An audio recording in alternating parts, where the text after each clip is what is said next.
Hi, welcome to the Bari Nation podcast, where we support the bariatric community with humor, humility, and honesty. I'm April. And I'm Jason. Today, we have the pleasure of introducing a new friend to our friends and followers. Hello, Kelsie. Hi. We are so excited to talk to you.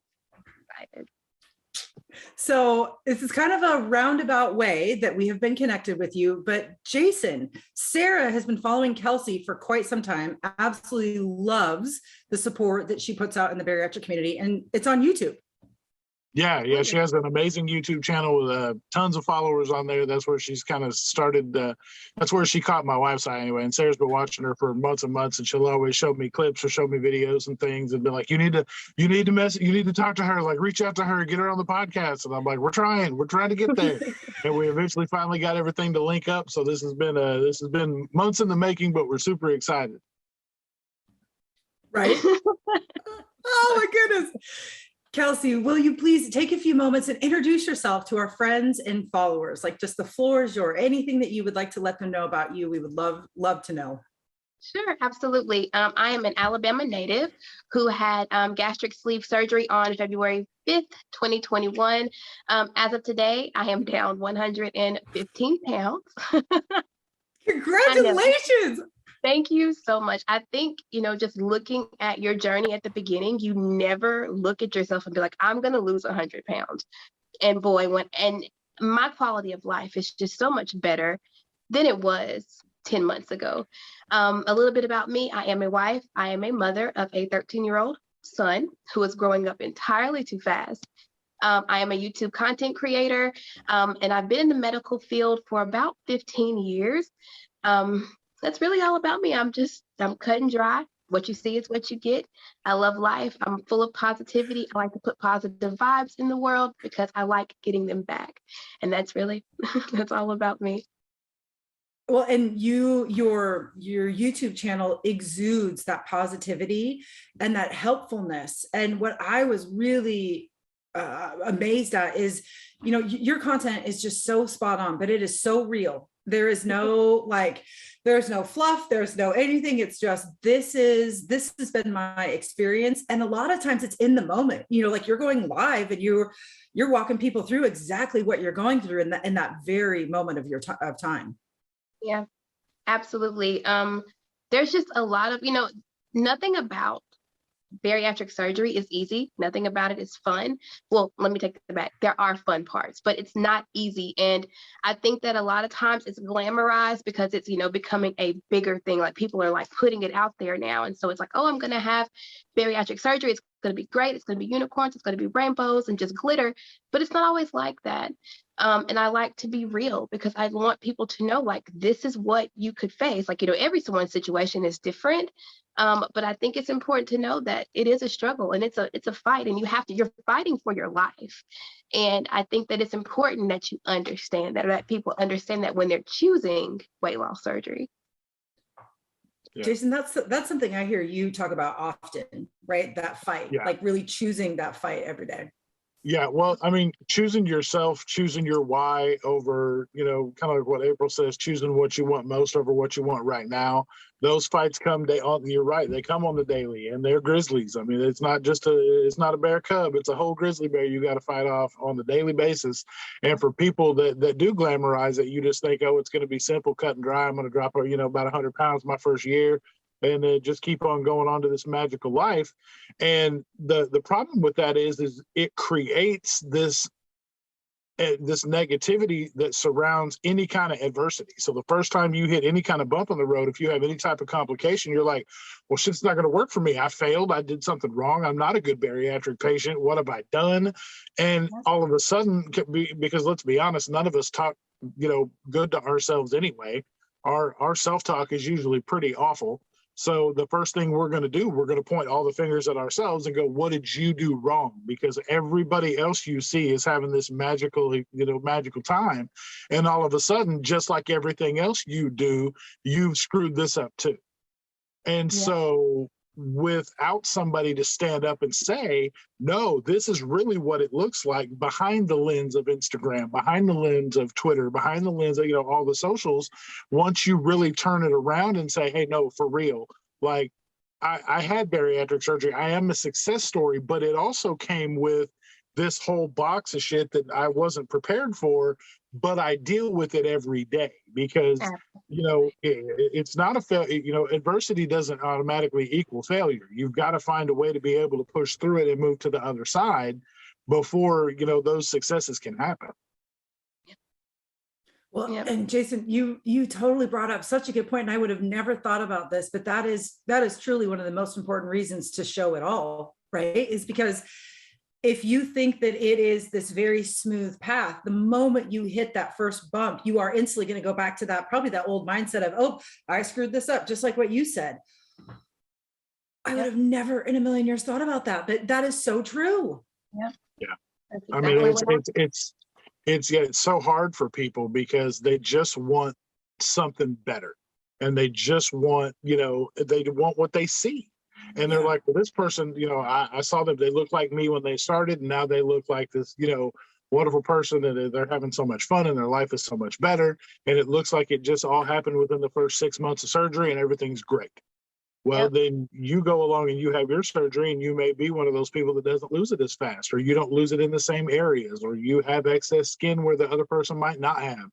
And, you know, the wheels come off your wagon at that point. You're just like, well, what am I going to do now? Like, oh God, this is the whole thing. It's all different. It's not what I signed up for. And April, like you had talked about it before too, like you had buyer's remorse right, you know, soon after the surgery, and you were trying to figure out what you did. But imagine if that lasted, instead of lasting the first couple of weeks, imagine if that lasted the first few months. You know, that's a dark place to be in. Like, how do you pull yourself out of that if all you see is the bright and shiny side of what people are showing? I'm just like dumbfounded because I never would have. This is why these conversations are so powerful. Absolutely. Everything that he said, I completely just like, it resonates because it's so true.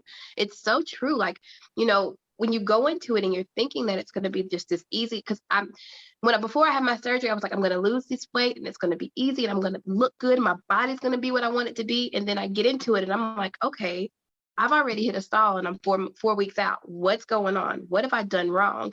And it was just like, why me? Like, I'm going to be the one person in 5 million damn people that this fails for. And, you know, and it got to a point where I was relying on the scale to determine, you know, my eating patterns for a day. And that right there, that's a whole different like ball game. But just seriously, like, I wanted just to put out there how real this can be. It's serious. And if you're not prepared, it can really take you down. It can, you know, and we often say, you know, sometimes there's just nothing you can do to really prepare yourself for what lies ahead, right? Because everybody's story and journey, you know, is very different. But if you are looking at other people's stories, you're listening and you're watching, when something similar happens to you, your brain can't go to the, oh, well, you screwed up. You're the only person in the world that has a stall at 4 months or, you know, 4 weeks. Yeah. When you see other people's stories, you know that it's not you necessarily, right? That this is just a part of, this is what change is and looks like and feels like. But if there are not people who are willing to share that story, then we're all alone on an island, and we're not going to make it through. Yeah. Well, and I can tell you that pre-op, I had no idea stalls were a thing. I didn't know the timeline of them. I had no clue. And I know when I hit my first one, and I'm freaking out too. I'm like, whoa, like what's happened here? Like, I guess I broke something. Something's not right. Something's not adding up. And I didn't have anybody to talk to. I wasn't like, oh, let me reach out to this amazing community that exists, or these people that have been out, you know, talking out of the woodwork, because there just wasn't those people. Like, it took me months to find somebody that looked like me on Instagram that even had the surgery, so I knew whether or not it would work. All I found were, you know, it's amazing that there's so many women out there that this has been so successful for, but that doesn't compute with me. If I look at, you know, somebody like you, Kelsie, or somebody like April, who's had the surgery, I'm like, dude, that's awesome. You guys are rocking it, but that doesn't mean it's going to work for me being 6'4", weighing 468 pounds. Like, I don't know that that's going to work that way, because our hormones there's so many differences between us. And then as soon as I found somebody that did look like me, I'm trying to kind of follow closely to his deal, because I'm like, all I got to look at. Like this, he's literally the only person that I can compare to. And, you know, that it just, the information wasn't free flowing out there like it is now. And that's, you know, one of the biggest reasons that April and I, you know, did what we did, got together and started this, was simply for, we didn't want anybody else to feel like we felt. Yep. I agree. I definitely agree. It takes a village, right? And community is treatment. One of our favorite experts, Laura Grabo, gave us that line, right? Obesity is a chronic disease that will require lifelong treatment, and community is treatment. And Absolutely. This podcast, like all these things that we have going in the greater bariatric community, are all here to support everyone, so other people can find the success that we have. Yeah, that's fantastic. Right? That's fantastic. Great. Oh, okay. This conversation is going to be straight fire. I can already tell. I'm already like, oh, we got to have her back to talk about this and this and this. Absolutely. Anytime. Anytime.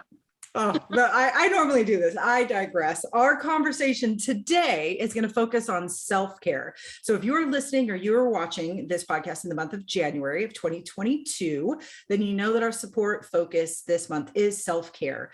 But self-care looks different for everyone, and self-care can really differ culture to culture, right? Our self-care is cultural on a lot of different levels. So Kelsie, we're really excited today to learn more about what self-care is to you, what it looks like in your many different faceted roles.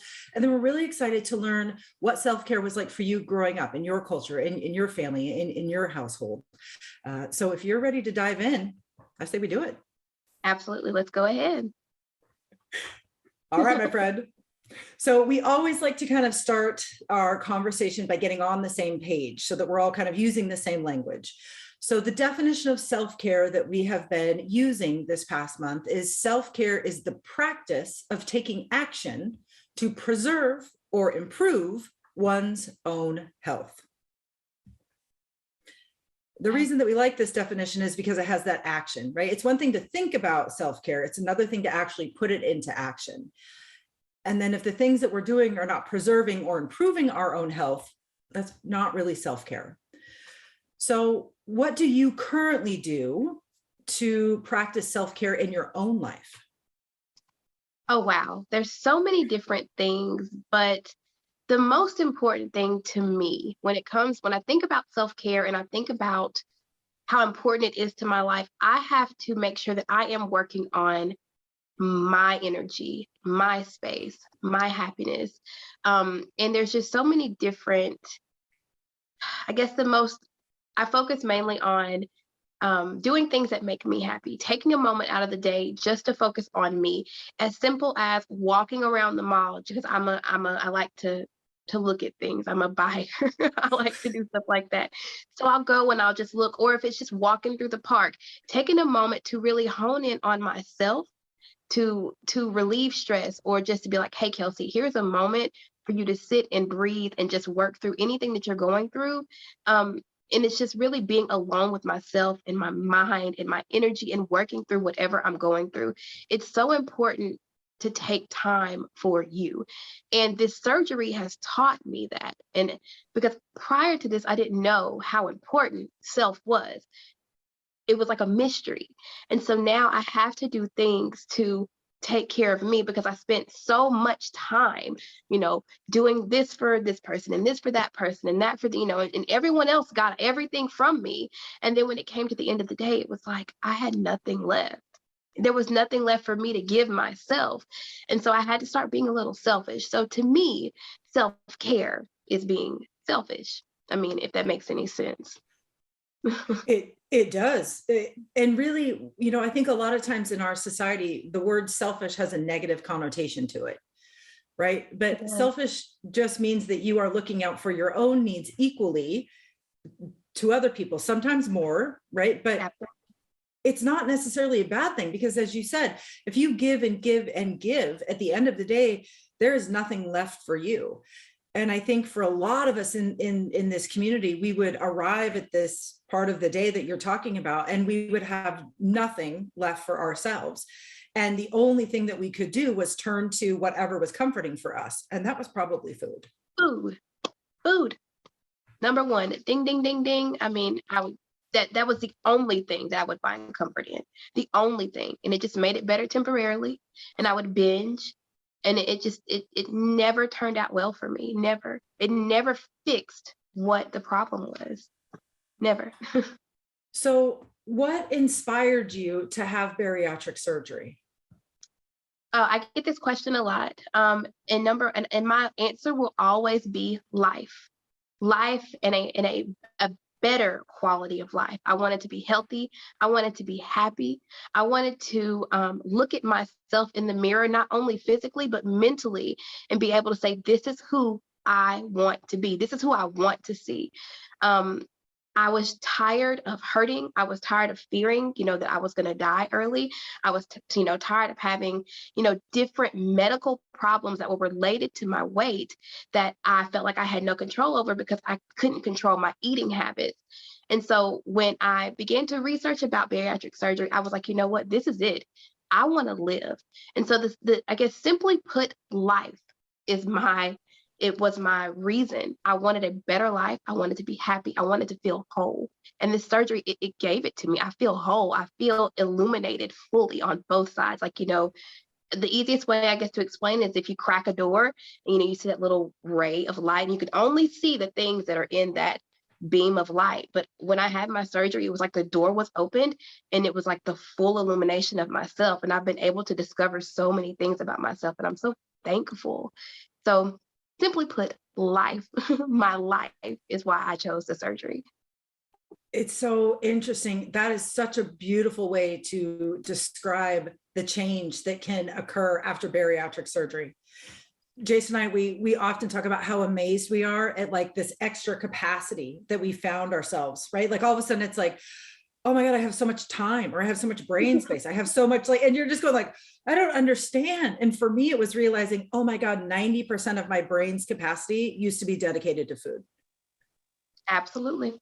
And I was like, oh, it's like what you're talking about, right? Like only the little ray of light around that door was actually getting through, because the rest of it was just absolutely clouded with food thoughts. And I know, Jason, your reason is so similar to hers. And especially you guys are parents, you have a lot of responsibility outside of yourself.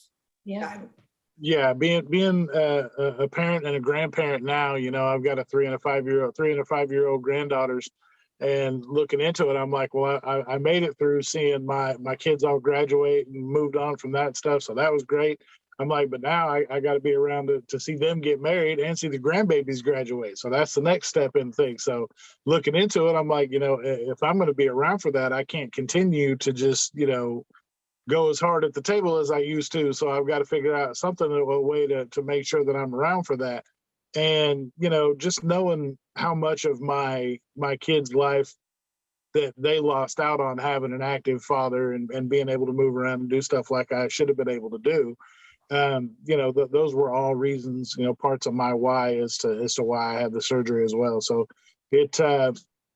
not that being a parent is the only reason, but it sure helps put things in perspective that you're not only living for yourself anymore. Absolutely. So Kelsie, you said earlier, self-care was like a mystery before surgery. Absolutely. So why was that? Or can you think back to your life before surgery? Did you practice any form of self-care, or it was just something that just culturally wasn't a thing for you? Or why was it a mystery? So I guess I can go back to when I was younger. My mom, she was a hard worker. She was a single mom. She worked several jobs. And so I saw her exert everything she had solely into caring for us, caring for the family, taking care of the home. And I never saw her do anything for herself. It's as simple as getting a manicure or, sitting down and watching a movie, because she worked a lot. She was fully devoted to everything as far as like everyone else. So we didn't know that it was important to do things for yourself. It's important to love yourself first before you can actually give anything to anyone. So I didn't learn that as a child. I didn't learn that it was important to take care of you mentally, physically, all of that. And so it was a mystery to me. And so as I moved on throughout my life, I would pick up little things like, oh, I'll get my nails done, or, I'll go shopping with a friend. But that's not really what self-care is. Self-care, it doesn't just deal with physical, it deals with mental. And for me, it's more so mental than physical. I have to take care of my mind. My thoughts and my mind it was so clouded, as you said, like with food thoughts. Like before the surgery, I didn't realize how much time I was like, when am I going to eat? When are we going to eat? I wonder what we're going to eat. I wonder how great it's going to be. That's how much time I spent thinking about food or what the next meal was going to be, or using that food to help me get through whatever it was that I was going through. And so after the surgery, I had all this idle time because I can't eat, because I can't spend that time fixing that hurt and that pain and that frustration with food. So it's like, okay, what do I do? And then all of those emotions and things that I had buried for years started coming up. I've mentioned on my channel, I'm a survivor of sexual assault as a child, as an adult, domestic violence, things of that nature. And I'm lucky that, I was blessed with a sound mind, but food was definitely an aid in helping me through that. And so now that I don't have that, it's definitely allowed I can't put that lid on those feelings anymore. So not knowing what self-care was, I didn't know how to deal with them. So I began, researching and looking into different things that could help me better me mentally. And that's when I discovered exactly how important self-care was. So before that, it was a total mystery. Sorry, that was a really long-winded answer. There were so many little enlightening moments there, but you are when you said that word idle time, I was like, oh my God, that is the perfect word to describe that, because before bariatric surgery, I don't think I had any idle time. And what I did, I only got it because I was eating and I was zoning out. Because you're just going from one thing to the other, right? You're just constantly doing this, staying busy, and then, oh, okay, I've had enough. I'm gonna lose my ish here, so I'm gonna eat something and just zone out. Yep. Oh my goodness, yeah. And then the whole the story about your mom. I would have never thought that, but yeah, when you are working so hard to provide for your family, there literally is just no real foreseeable time for that, unless you can do it mentally, right? Unless you can find that time within yourself to take that quiet moment. But oh my gosh, that would be so hard to do when you're trying to balance everything else. Yeah. I mean, she dedicated a lot of her time to, helping us, taking care of us. And, unless she was just doing it and didn't speak of it, we never really saw her take a minute for herself. And, because the main focus was survival. Wow. Unbelievable. But I mean, what a woman of strength to have done that for Absolutely. You guys and your family. Absolutely.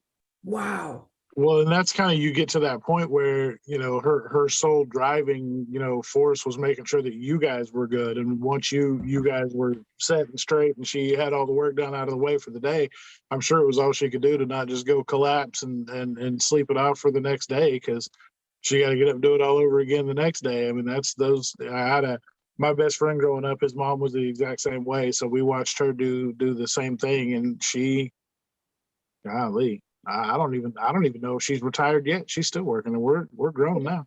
But yeah, she was a 3-job down. I think she may be down to 2 jobs now, but she was a 3-jobber.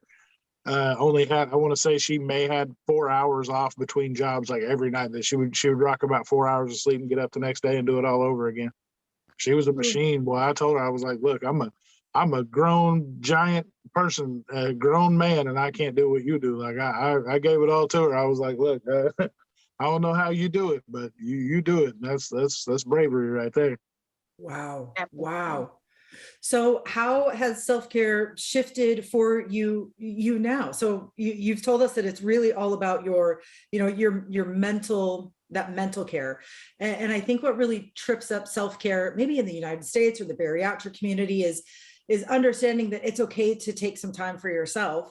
But I think also that, you know, self-care doesn't necessarily involve spending money or going out to do things. Like there are plenty of things that we can do in the comfort of our own home as we're driving in a car that is, you know, taking that action to preserve or improve our own mental health.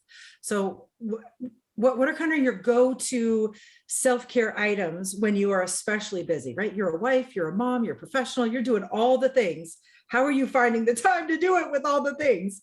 All of the things, There's so many things. I am I'm an avid meditator. I meditate daily. I meditate throughout my day. I definitely like to kind of like rein it in. At my desk, I can do it in my car. I can do it at the dinner table. I can do it while cooking dinner. It's really all about getting that clarity in my mind. It's so important to me to just take a moment and just listen to my heart and listen to my mind, especially if I'm anxious or I'm upset about something, because now that I've had my surgery, those days come more often than not. There are days when I'm anxious and upset and sad, and it may have been triggered by a weigh-in, or, you know, me not losing a pound, or me not being able to eat something that I want to eat or that I remember eating, or being around it. Simple things like that can just throw me off. So meditation, you know, definitely taking some time to journal. Journaling is a really big thing for me. I've filled up, I think, 40 journals since the 5th of February. I journal daily. I journal multiple times a day. Just being able to express myself and, you know, just talk positively to myself in whatever aspect that I can. That has been like the nucleus of the success of me getting, you know, my self-care in, because you don't always have time to go and, you know, do whatever. So being able to do it in the moment, that's what's getting me through fully. And oh my God. So you just said something and my brain is like, why do you think you're experiencing more of that anxiety or those types of days after surgery? Have you done any thinking around that? I definitely have to chalk it up to not being able to comfort myself with food. I am, you know, and after the surgery, like, I think I didn't have any idea that there was a such thing as a food addict, or that there was a such thing as a food addiction. I am a food addict. I still have an unhealthy relationship with food. It had the effects on me like a drug would. It was euphoric. It was comforting. It gave me something that I was lacking in life. And so without that, you know, I don't have that ability to cope. And so they're just those days and those feelings and those waves just come in. I don't necessarily know why they come more often than not now. But I definitely chalk it up to not being able to kind of, I guess, self-soothe with food. So I'm left with meditation and, you know, trying to work through those feelings that way. Well, when you said that, that was exactly what I thought. And it was literally like this light bulb moment for me. It's like, oh my gosh, after surgery, so many of us, at least for me, I'm like, I don't understand why I'm so emotional all of a sudden. Like, all of these things are bubbling up and I'm not used to naming an emotion or a feeling. Like, I didn't think I had feelings before bariatric surgery. Yeah. Right. And then all of a sudden you're like, why am I upset? Why am I crying? Why am I just like, eh? But what you just said, right? It's because I had those feelings before, but they were so uncomfortable to me that I quickly put the lid on them with food so that I didn't have to deal with them. Yep. Yeah, you had feelings before. You had feelings pre-op. You just covered them with cheese. Absolutely. Cover them with cheese. Put a little ranch on there. It's all good. Like all good to bad go. feelings. Yeah, all bad feelings are gone. You can't tell you they taste better now. So you just drop them on down. Like that's how I got down. Easier to digest. That's right. Triple meat, triple cheese makes it all better. That's like, that's how that works. That is so, Jason, have you noticed the same thing in your personal life? Have you been feeling more emotional or just noticing more things? I kind of did in the beginning. I think I got to a point where I was just so happy to not be on the verge of death anymore that I kind of chalked it all up to, hey, if this is as bad as it gets, I'm good. Like, cause I think it's a little different because when my doctor basically told me that she didn't think I was going to make it, a couple of years, because I told her, I was like, if I don't lose the weight on my own in a couple of years, and she's like, yeah, I don't think you got that long, buddy. I'm like, oh shit. Like, when you're faced with your own mortality, a lot of the other stuff kind of goes out the window. Like you're able to work through a lot of that stuff more just because you're just happy to be here at that point. I've definitely had those feelings come up, and things have happened where I've wanted to turn to food, and I know I can't, so I just find another outlet. So for me, having my son back home and him being old enough now, like he and I get into conversations about stuff, or we're looking at videos, or we're doing stuff, with each other now that, I really wasn't able to do it when he was growing up because I was too worried about going off and eating something. But now that I can and can focus on the relationship more than anything else, I've put more time and effort into that. And those are things that kind of, it's a way for me to healthily sidestep all the other stuff. So even if I'm having those times or thoughts or feelings, I don't have to worry about turning to food because I just divert my attention to something that's means more to me than any of that. Yeah. Well, and I know too that as things have come up, you have sought professional care, right? Yes. You haven't shied away from that at all, right? You've attempted to deal with it as best as you could, and when you realized you didn't have a tool, you went and sought one out. Yeah, when I was young, that was never something that was stigmatized to me because I went through, my parents divorced when I was 9. It was a huge thing to me. And my mom was real quick about getting me and my brother both in therapy. Like it wasn't like there was no stigma behind it, around it anywhere. And getting to the point where now, I'm married to Sarah, who's a her job is her profession is mental health. So, it's just I've always grown up with it. And now in my adult life, we've grown our kids up the same way. Like there's no stigma, there's no anything. You need help, you ask for it, you go find it, we'll figure it out. Mm-hmm. Yep, absolutely. Well, and Yeah. Kelsie, what I really also appreciate about your self-care tools is that at the same time that it is self-care, because you are taking a private moment to yourself. So even though, kids and husband and all these other things are pressing or around you, physically around you, you're able to kind of, mentally step away from that and just check out for a little bit and check in with yourself. And Absolutely. that power of having that conversation with yourself is, again, something that's foreign to so many bariatric patients. Learning to listen to what you yourself are saying helps build trust with ourselves. Because I sure as hell didn't trust myself before bariatric surgery. And I'm just starting to figure that out now. And I'm 2.5 years post-op. Absolutely. It's really important to be able to hone in on you, to listen to you. I've really had to kind of like drown out everything else and just focus on me. And that's been so hard for me because I'm a giver, I'm a doer, I'm a server.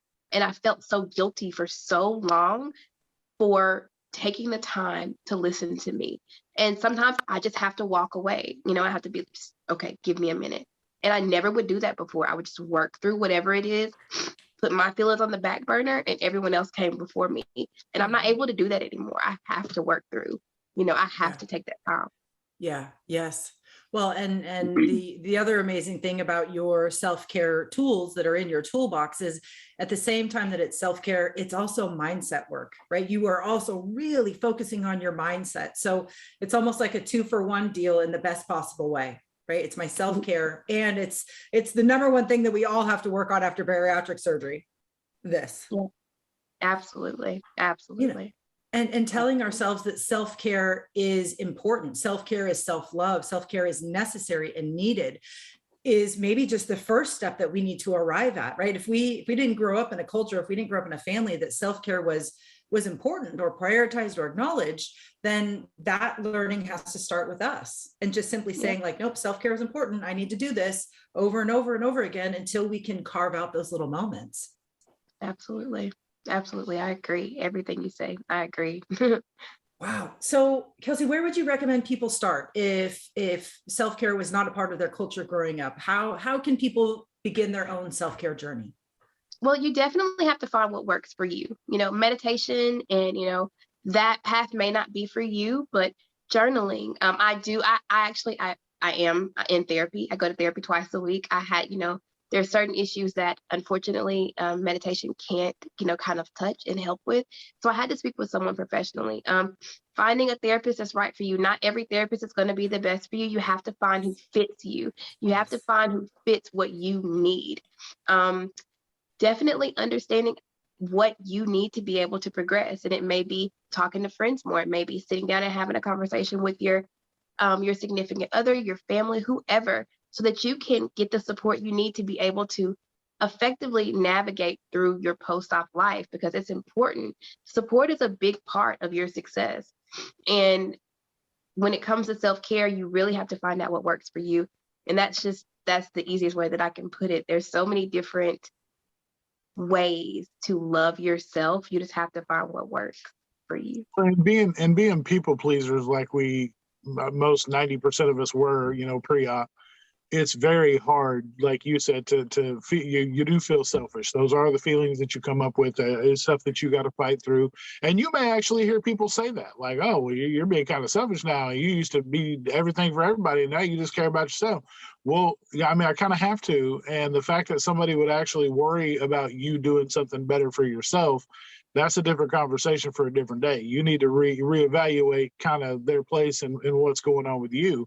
Because if you're only doing stuff to make yourself better, or to make we did this so that we could live longer. And if somebody has a problem with you doing something to make you live longer, then they might not be in your corner. Like, that may be something you got to reevaluate. But yeah, it is extremely hard for us being people pleasers, because, like I've said, many times before, when we're at our heaviest, we're just lucky that we just think we're lucky to have people in our lives. We just think, oh, anybody that wants to spend time with me, I'm going to do everything I can for them, because I want to keep them around. Like, I don't want them to go away. Like, they're gonna figure out that I'm big and heavy and I don't deserve them, to be friends. So they're gonna run off if I don't do all this stuff. And you get to a point you realize you're like, no, it's more than just my weight. Like, they're around because they're around, and if they're not around for the right reasons, then they're gonna fade off into the background, and that's not a bad thing. No. I talk about that all the time. I talk about how important it is to understand who fully supports your journey.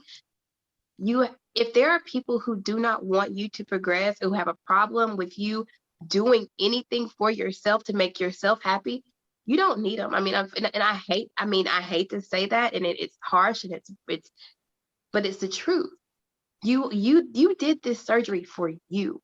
And if anybody in your life can't support you or get on board with you doing what's best for you, I'm sorry, you're gonna have to go, because I'm trying to get somewhere. And if you're not coming with me, I'm gonna have to leave you where you are, because I need someone that's gonna be on my side, who supports me, who knows where I'm going, and who wants to see me healthy and happy, who wants to see me live. Like, who would have a problem with that? But there are people that do.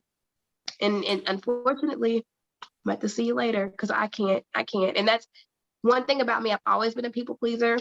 I've always been a server, a giver. I'll give you whatever, really, to keep you around, because I didn't feel deserving of people's attention and time, because I'm overweight, and I don't want them to, like, as you say, oh God, she's big, let me run. And that's how I would buy people's attention and affection and love and things like that. And now I'm kind of just like, I'm a dope ass person. And if you don't see that, and if you're not with that, I can't help you. You're gonna have to. I'm sorry. I love you. Nothing but peace and love and good vibes to you. I wish you well, but I've got to go. Right. That's just that's where I am now, and that I thank my tool for that. I thank my tool for that. Oh, it's one of the best tools I think all three of us have ever received. Right. Top 10, top 3. Man. Best decision ever. Oh, we are in agreement there. Kelsie, we always love to give our guests the floor at the end of our conversation. Is there anything that you felt left unsaid, or is there any wisdom or nugget about self-care that you would like to pass along to our listeners and watchers? I think that I would just like to leave with everyone, always remember your reason why. Along the way, I think we could kind of get sidetracked, and we could kind of forget why we had our surgery. And I lost my why a little while back, and I was sitting and I was talking with a friend, and he asked me, he said, well, why did you have the surgery? And I was like, and I think it's important to remember that's your flame. That's your driving point. My reason why was for my life, and it was for me. continue to do things for you, continue to do this for, for your happiness, for your health, for your progression, and you'll never lose sight of your end goal. Thank you so very much for your time today. We know you are a very busy human, but we so appreciate just your honesty and your truthfulness and your humor, because we know this journey is hard, but if we're not laughing, it's not going to be good. It's not going to be good. You got to laugh. You got to smile. You got to rock out. You got to be great. Yep.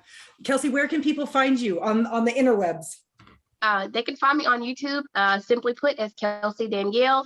You go to my YouTube page and it'll have my link tree. You can find me on all of my other socials there as well. And we will make sure that we link all of your information too in our show notes. So if you would like to follow Kelsie on her journey, just head to our Anchor homepage and read those show notes, or read your show notes in your podcast player app or on our YouTube channel, and you will just link up to her right there. Is your Facebook community in there too? Oh my goodness, how did I forget about that? Yes, I do have a Facebook community page. It's called One Bite at a Time. It's a I like to say this, I got it from Dr. Phil. It's a safe place to talk about hard things. We get in there, we have a good time. It's so supportive. Please join us if you would like to. I'm not with the drama. I'm not with the negativity. It's a really, really good place. I have some really good members who are supportive and are there for each other. I think you'll like it. Oh, well, we will become members. You'll see us in there. I'm already a member. Come on in. Look at that. Jason's always ahead of the curve on that kind of thing. Yep. My goodness. I've been a member for a minute now. I appreciate that. I really do. Oh, yes, wonderful. ma'am. Well, thank you again for joining us. Thank you for having me. I feel so special. Oh, you are special. You are very special, my friend. Thank you. For all of our Berry Nation friends and family, thank you so much for tuning in again to another amazing podcast episode. If you are looking for extra layers of support, we highly encourage you to consider becoming a member of the Berry Nation community. We have partnered with over 15 experts, registered dietitians, bariatric therapists, certified personal trainers, all the people that really can provide us with the information and the support that we need to find lasting success. Our community has live events, support groups, peer-to-peer supports, patient support guides, dedicated chat areas. There's a lot there. So if you are just looking for that extra layer of support, just head to our website, www.berrynation.com, to learn all about that community. And one of our favorite days of the week is Sunday, and that's because we shout out a member of our community. So if you would like to be featured on our Shout Out Sunday, it's open to any single person in the world who has had bariatric surgery. It's not a paid thing. It's not a promotional thing. It's literally just us celebrating you and your story. So head to the link in our Instagram bio or head to our website, bariatric.com, and submit the simple Google form with a picture, and we will get you scheduled and posted. Okay, I think I did it all. Jason, my friend, you want to take us out? I think you did. Kelsie, thank you again for your time. Your wisdom is just, and knowledge is just, we appreciate it so much. We thank you. We appreciate all of our friends, followers, and Berry Nation family for liking, sharing, subscribing, continuing to spread the word about what we've got going on over here, because helping us at the end of the day helps you guys, and we love helping you guys. Anything else we could do, please let us know. You can always like, share, continue to like, share, subscribe. You can also leave us ratings on your favorite podcast player. You can also leave us voice messages on the Anchor app, which we can then add into future episodes of the podcast. And we love hearing from you guys and doing that, because it's just another way that you guys can become a part of the show, and we love it. So at the end of the day, past that, just remember that, on our YouTube channel, you can also leave us ratings and reviews there as well. We always appreciate those. And that's also where you can find Kelsie. So while you're leaving us ratings and reviews, you can go check her. So that's awesome. It's a twofer there. And just remember, at the end of the day, you've got this, we've got you, and we'll see you next time. Awesome. Thanks, Kelsie. Bye. Thank you, guys.